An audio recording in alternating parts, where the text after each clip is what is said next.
പത്തനംതിട്ട ജില്ലയിലെ ബി.ജെ.പിയിൽ നിയമസഭാ തെരഞ്ഞെടുപ്പിനോടനുബന്ധിച്ച് ഉടലെടുത്ത അസ്വാരസ്യങ്ങളാണ് ഒടുവിൽ മറനീക്കി പുറത്തു വന്നിരിക്കുന്നത്. ജില്ലാ പ്രസിഡന്റ്, സംസ്ഥാന സെക്രട്ടറി പദവികൾ വഹിച്ചിട്ടുള്ള ഉണ്ണികൃഷ്ണൻ നിലവിൽ മുദ്രാബാങ്ക് സംസ്ഥാന കോർഡിനേറ്ററുമാണ്.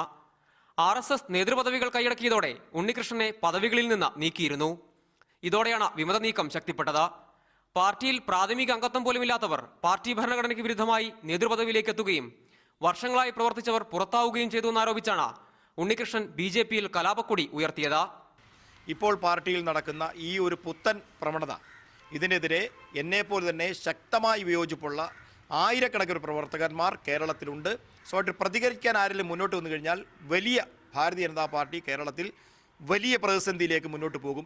നിയമസഭാ തെരഞ്ഞെടുപ്പിൽ ആറന്മുളയിൽ കണക്കുകൂട്ടിയ പ്രകടനം ബി.ജെ.പിക്ക് പുറത്തെടുക്കാനായിരുന്നില്ല.